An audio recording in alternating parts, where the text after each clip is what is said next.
መለኩል መውት ያወጣታል። እጁ ላይ አይተውለትም። እነማን? እነዛ ጭፍራ መላእክቶች። ነቢዩ ሰለላሁ ዐለይሂ ወሰለም ምን አሉ? በዚህ ምድር ላይ አሉ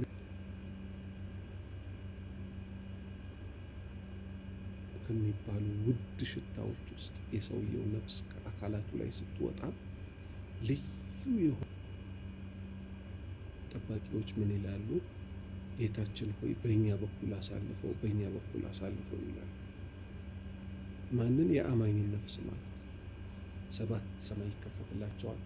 የአንደኛው ሰማይ የቅርብ ባለመዋል ልዩ ልዩ የሚባሉት መላእክቶች እስከሚቀጥለው ሰማይ ድረስ ይሸኙታል። ይህን የአማኝ ነፍስ 7 ሰማይ አቋርጦ ከሄደ በኋላ ነቢዩ ሰለላሁ ዐለይሂ ወሰለም ምን አሉ?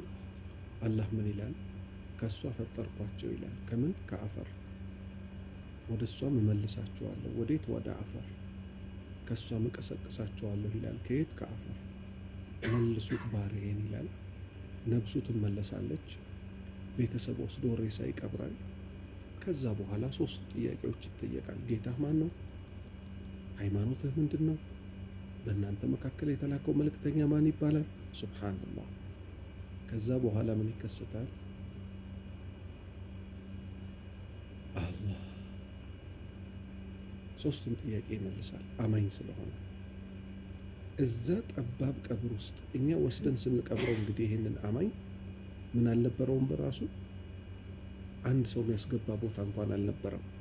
እሱን ራሱ ገልበጥ የሚያደርግ ቦታ አልነበረም። ከመሆኑ ጋር ምን ይከሰታል? የሆነ ግለሰብ ቀብር ውስጥ ገብቶ ይቆማል አሉ ነቢዩ ሰለላሁ ዐለይሂ ወሰለም። ቤተሰብ ቀብሮት ሄዷል ይሄን ግለሰብ። ከዛ ምን ይባላል አሉ? አብሽር ቢለዚ የሱሩክ ይለዋል። ማን? ይሄ ግለሰብ ለሟቹ አማኝ በሚያስደስትህ ነገር ተበሰር ይለዋል። አብሽር ከአላህ በሆነ ውዴታ ተበሰር ይለዋል። እኔ እኮ አንተን አላቅህም፣ እዚህ ዱንያ ላይ ከመጥፎ ነገር በጣም የዘገየ መጥፎ ነገር ላይ አትወድቅም ነበር በብዛት ለጥሩ ነገር በጣም ችኩል የነበርክ ሰው ነበርክ። በዚህ ነበር ማቀህ። ፈጀዛከ አላሁ ኸይረል ጀዛ፣ አላህ መልካም ምንዳ ይመንዳህ ይለዋል። አማኙ ግራ በመጋባት ምን ይላል?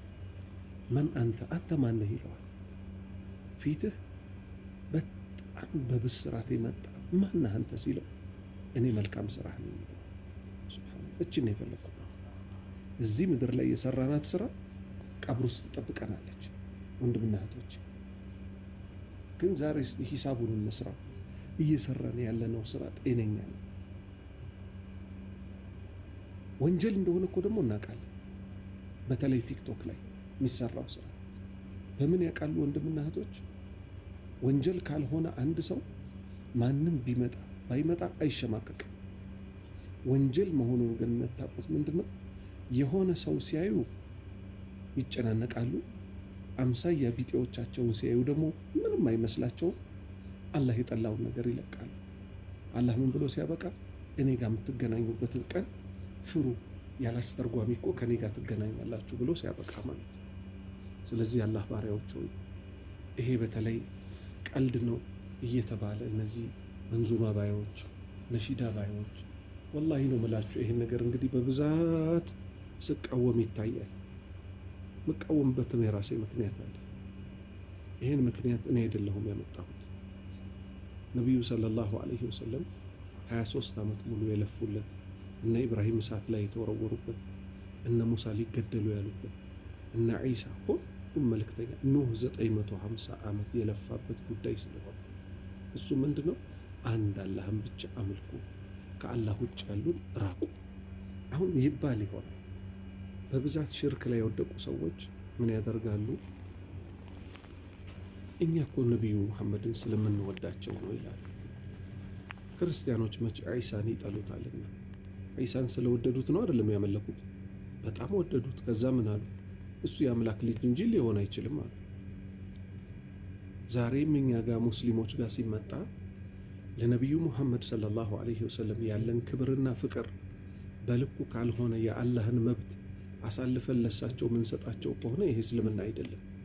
ማንም ሊያቅ ይገባዋል። በቃ እኛ ነቢዩን ጠልተን አይደለም፣ ከነፍሳችን በላይ እንወዳቸዋለን። እኔ ልኖር ዘንድ እኔ ሰው ተብዬ ሳዳት እባል ዘንድ ሰው የሆንኩት ከአላህ በታች በማን ነው? በነቢዩ ሰለላሁ ዐለይሂ ወሰለም ነው። ለዚህ ደግሞ ማስረጃዬ ምንድን ነው? አላህ ራሱ ነገረኝ። ይሄ ማመልከው ጌታ መወደው ጌታ አነቢዩ እኔ የላኩት ነቢይ እኮ አውላ ቢልሙእሚኒነ ለአማኞች እኮ በላጭ ነው። ሚን አንፉሲሂም ከነብሳቸው በላይ እኮ ለነሱ ያስብላቸዋል። ስለዚህ ከነብሴ በላይ ካልወደድኳቸው ለኔ ከነብሴ በላይ የሚጨነቁልኝን ውድ ሰው እኔ ራሴንም አላቀው። ነገር ግን ዛሬ እሳቸው መውደድ በሚል ስም የአላህን መብት ቆርሰው ለማን ይሰጣሉ? ለነቢዩ ሙሐመድ ይሰጣሉ። ይህን የሚቃወማቸውን ሰው ደግሞ ወሃቢይ የመሳሰለው የሚል ስም ይሰጣሉ።